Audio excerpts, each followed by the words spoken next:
Welcome to the All Ireland podcast. My name is Dylan Murphy, and I am here with Nicholas and Eoghan of INSIDEAWAVE. So, just to start us off, guys, can you both introduce yourselves and your relation to the group?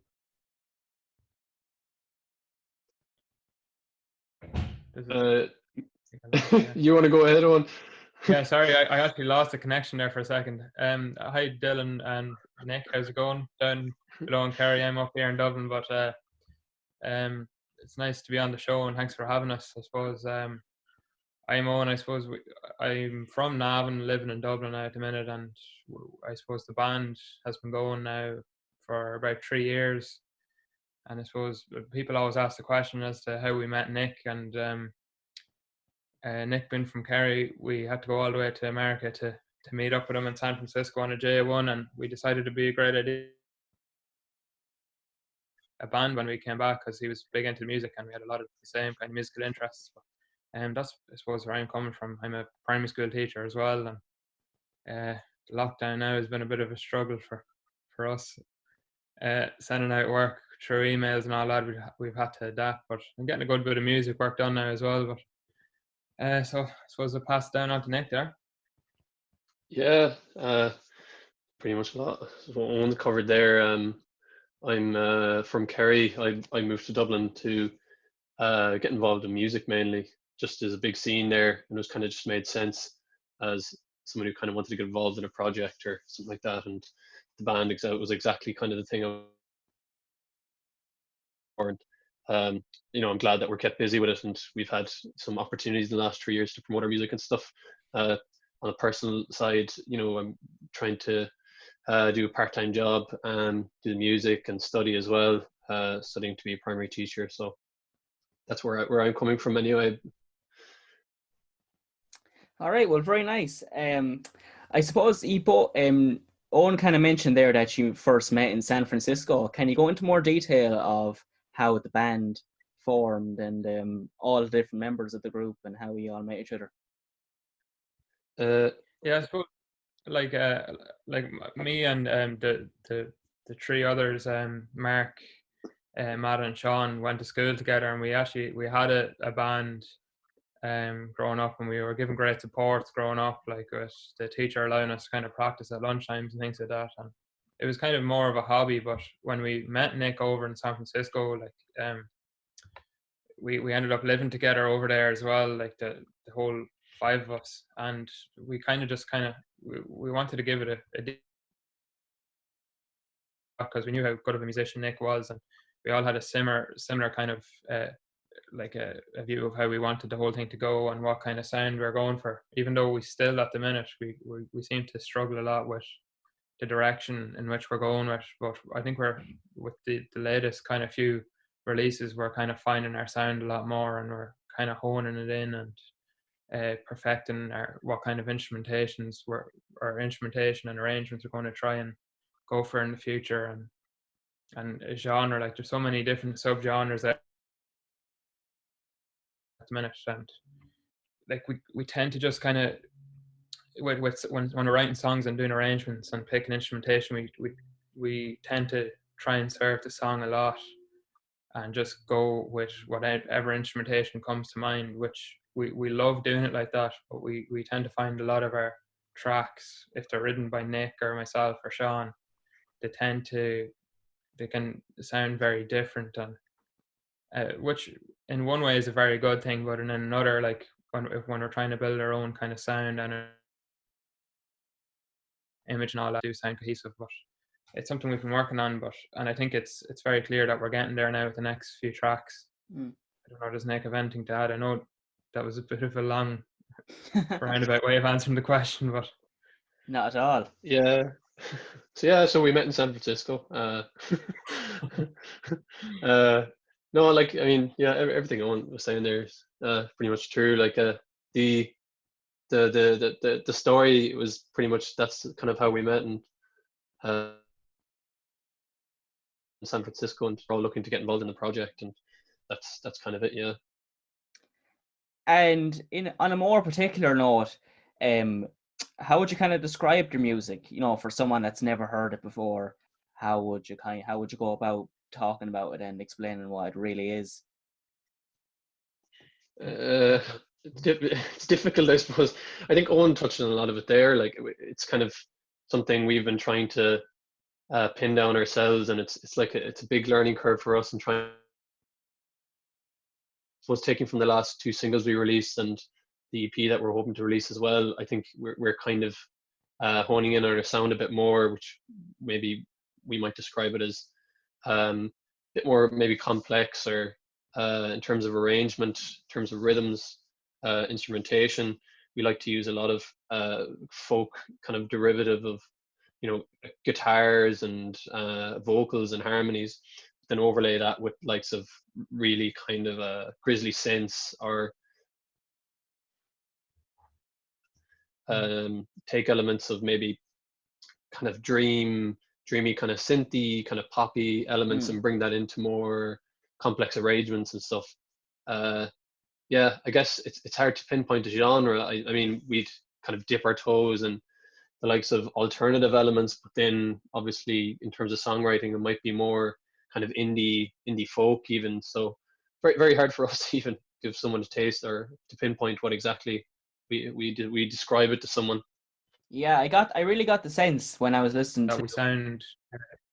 we sound progressive as well. We tend to like to use like interesting structure, and time signatures as well is a huge thing that we like to put a nice some kind of a tilt on that we're kind of working towards, constantly trying to create new ideas and original ideas is a huge thing for us, and we really hope that does come true in our music.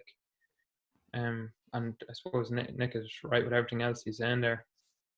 I really got the sense when I was listening to a few of the songs that it's really a mix of a lot of different kind of things, and there's a bit of experimentation there. Would that be fair to say?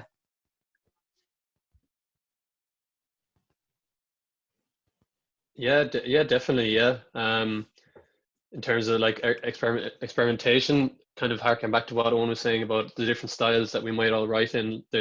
We all are able to write songs in the band, and I think everyone has different. We all have a lot of similar. Personally, are quite diverse, so that in itself brings, I think, a lot of experimental elements in terms of arrangement, in terms of instrumentation. Yeah, and as Owen said, I think we're definitely conscious of trying to do something different and something that sounds different. And if we do write something, and if it just isn't, as out there as we'd like it to be, or if it just sounds like something that you might turn on and then quickly kind of pass you by, that's kind of not what we're going for. We're hoping to maybe a seasoned listener is someone who can appreciate maybe things that are a little bit more complex, but at the same time kind of make it accessible to people who like really good riffs and earworms and those kind of things that we grew up with listening to, rock and all the other bands that everyone listened to in the 90s, that kind of way. Yeah, you mentioned instrumentation there. Like, what kind of instruments and what goes into making a song like one of yours?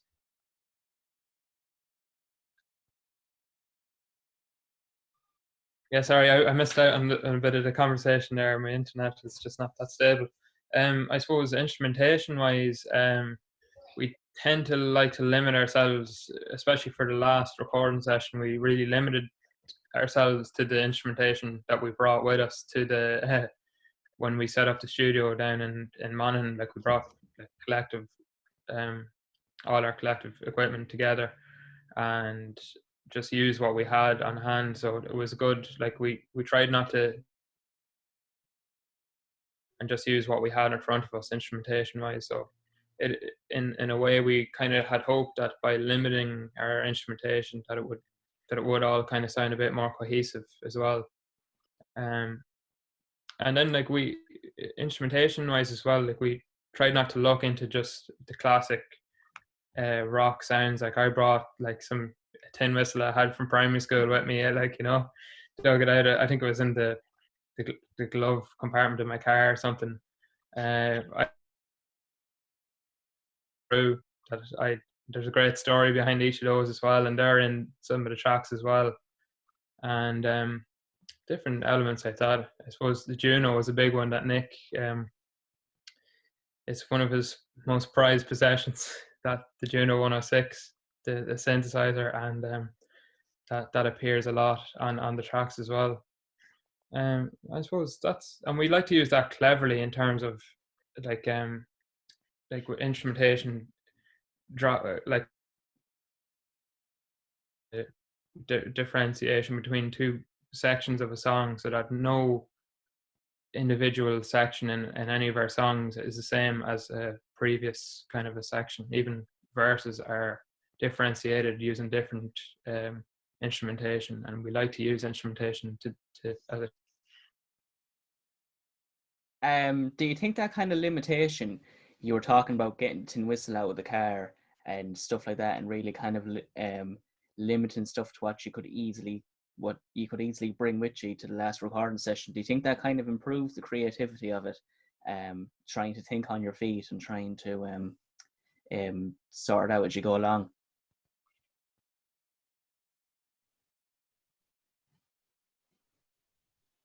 Yeah, I think it does anyway. As I was saying, like we only had like kind of, I guess we didn't want to bring the kitchen sink to the recording studio, but I think we ended up bringing everything anyway. But in terms of like limiting ourselves, Windows, the new single that we released, there's some cello lines that are actually recorded on guitar using like it's bowed guitar. I mean, there's a video on our social media of it, but I think that was something that we were thinking, how can we think outside the box a little bit? So we ended up putting a guitar standing up straight and bowing it like a cello. So I mean, that's an example of just something that we were kind of thinking, what can we use that we have here? And I think it helped that we were in Monaghan. We're really kind of forced to get into that mindset. Okay, would you have any particular influences or any inspirations you would take into your music? Yeah, definitely. I think Tom York is a big one for all of us.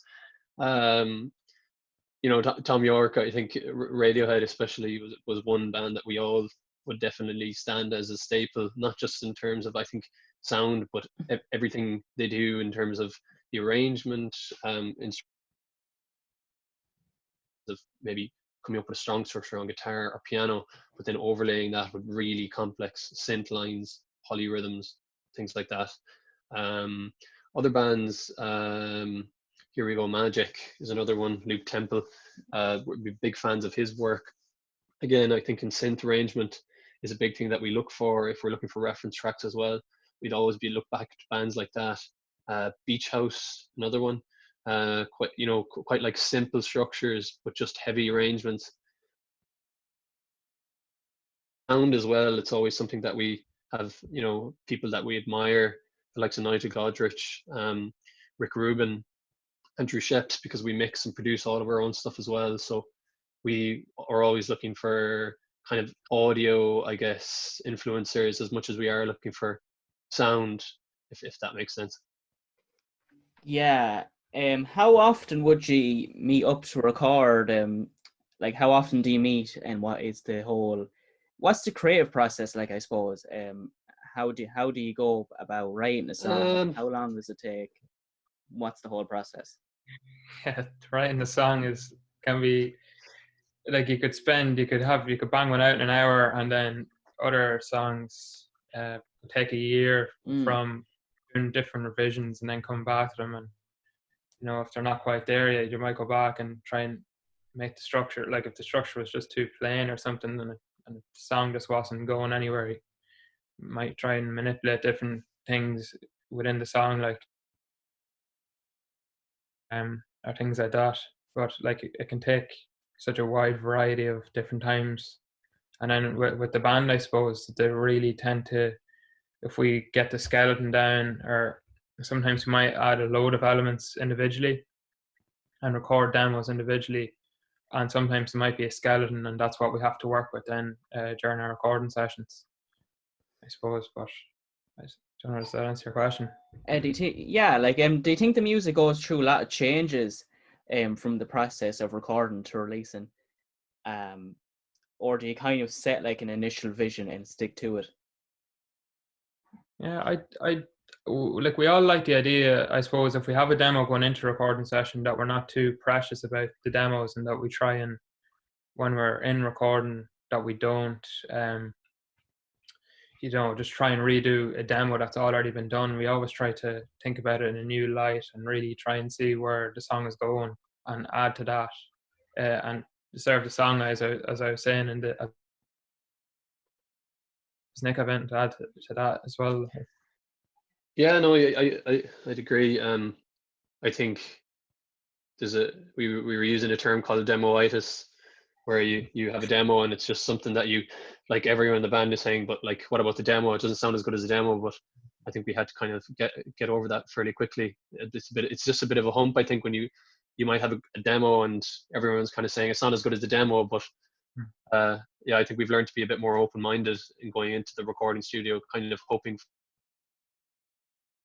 A lot of things on the last two singles we released have just been, bits of luck and serendipity, like, supported by creativity. But again, just being open-minded going into the studio, thinking, let's create instead of kind of trying to replicate what was already done.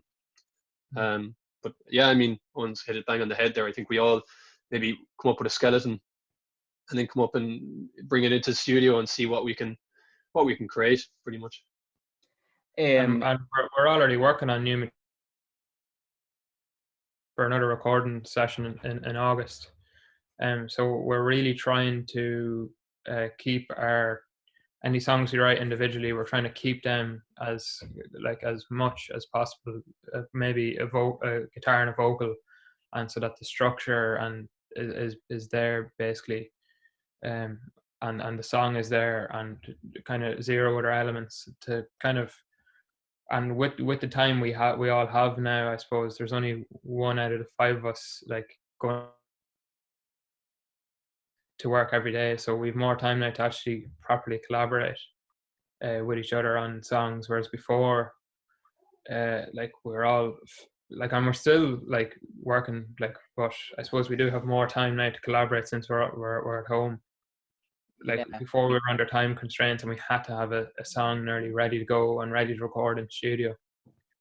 So we're constantly looking for new ways to writing process and collaboration wise. And I suppose in a pre-lockdown world, how often would you have met up to record? Like, how often would a recording session be? Yeah, well, we recorded this EP over a 9-day period in December. Now we were all on our holidays. So a friend of ours was very kindly let us kind of rent a house down in Monaghan in Carrick Cross and for the 9 days, and we worked in. We were 8 o'clock in the morning to 3 o'clock in the morning. You might have a half an hour for dinner, but it didn't seem like it was work. It was all just such an enjoyable process, and it was very, very hard work. And we started off with 5 songs, and then for the last 4 days narrowed that down to the 3 songs that we're releasing now. And then before that, I suppose we had the drums done. We wanted to do the drums in a big open area, the atmospheric drums, and to get really nice room sounds, which none of us had access to. So my partner Emer allowed us to record drums in an old slatted shed, and it's a big, massive enclosed space. So we got really nice results from that. So we had that going into the recording session.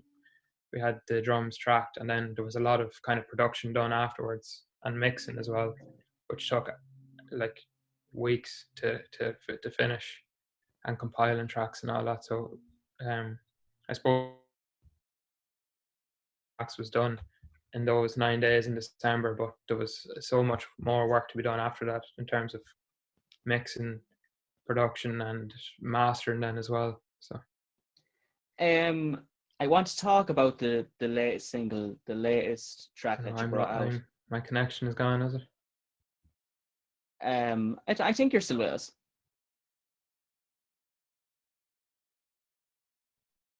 I'm right there, Nick, about the like we did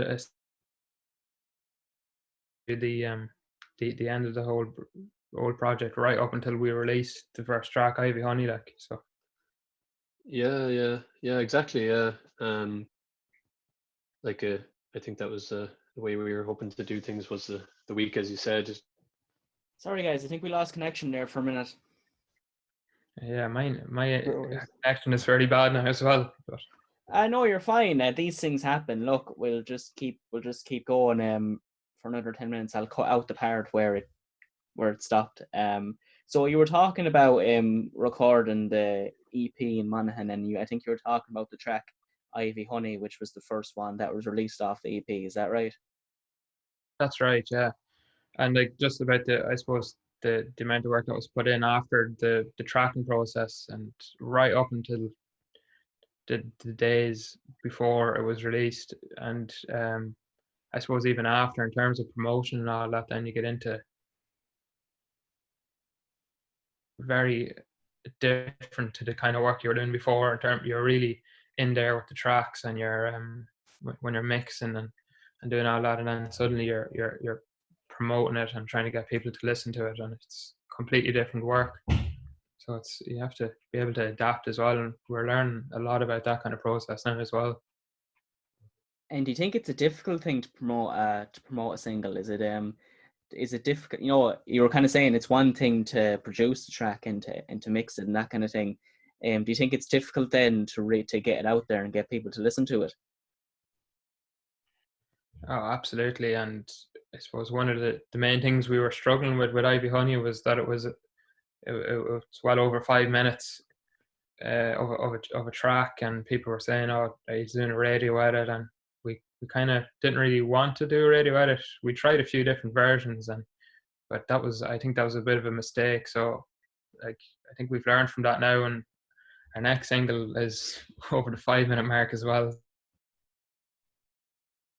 List of jobs to do today was to kind of come up with a few versions of that track now, to a few radio edit versions to try. And Nick does a lot of the promotion end of things as well. He's very, very good at it, so I'll let him take from there. Yeah, I think we found, it's you can go to so much work to release a single in this genre, and it can just fall upon deaf ears. And I don't think that's anyone's blame, other than the fact that this kind of music, indie, rock, that kind of style, is just so small. Which is it's so hard when you go to so much work to promote a single and try and get it out there. But like, it's just, in terms of comparing it to pop or something, there's very limited amount of playlists, very limited amount of shows. Yeah. Any shows you do have are on at 11 o'clock at night, so your airplay is just, again, falling upon deaf ears. But I mean, that's not to criticize the fan base and to criticize the audience, who are like very attentive listeners, and very, I think, like, very, in terms of culture, of the culture and the art itself. But yeah, it's very hard to promote a single when there just isn't a huge audience for it, especially in Ireland, considering such a small country as well.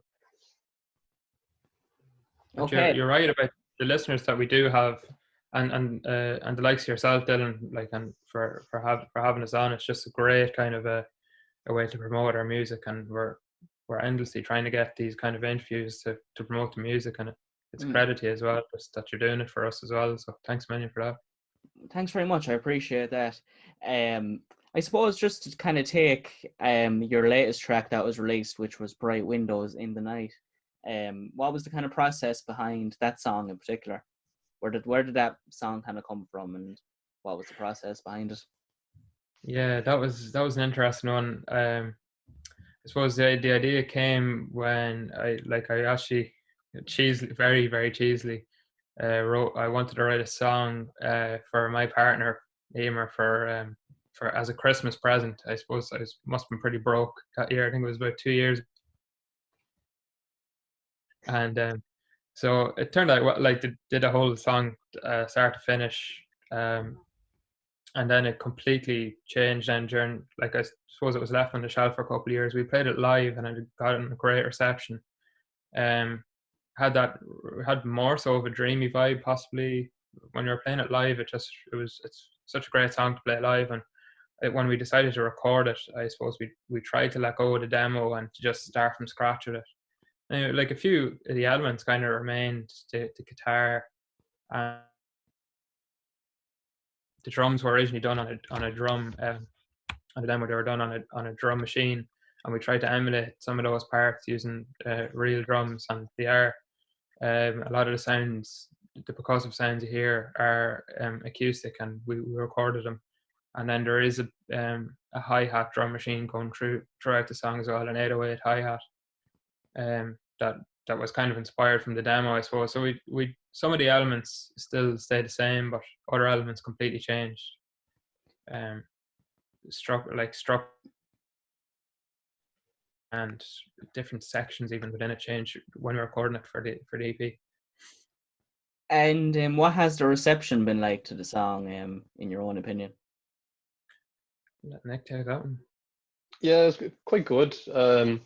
We're on BBC Radio Ulster tonight, I think, across the line, which is brilliant. Like, we were absolutely delighted for that. Our last track, Ivy Honey, got on it as well. So it's I think a great step up for us to get it to a wider audience, especially like in terms of getting it out there as well. You know, we've been featured on Irish Jams, a couple of other kind of radios and blogs and stuff. So the reception's been good, and I think we were more confident this time around releasing this single and the last single as well, just because what we were saying at the start, like, it's definitely more us, and I think we're happier and more confident that this sounds like more us. So we're I mean, the reception is good, yeah, and we're definitely happy to have it out there. And in terms of the band itself, in terms of I suppose your daily lives, but more specifically promoting the music and all that kind of thing, how has the lockdown kind of affected all that you're doing at the minute? Yeah, I think it's affected it hugely. Like we're dependent big time on live shows to promote these 3 releases, like absolutely, like, big time. And it is a shame that, like, they didn't go ahead, but obviously for safety reasons they couldn't go ahead. And like, once the lockdown finishes, we're hoping to just, like, really put in a lot of work into our live show. And we had put in a huge amount of work into the live show after the recording. And like, we were very disappointed, but obviously we understand completely. But we're really looking forward now to getting the just really looking forward to getting the live show up and running again. And we have one of our best mates working on visuals, and they're looking great. And we really just can't wait to get back on the stage. And like, we have a really, really good live show lined up, and working tirelessly on it now as well during the lockdown.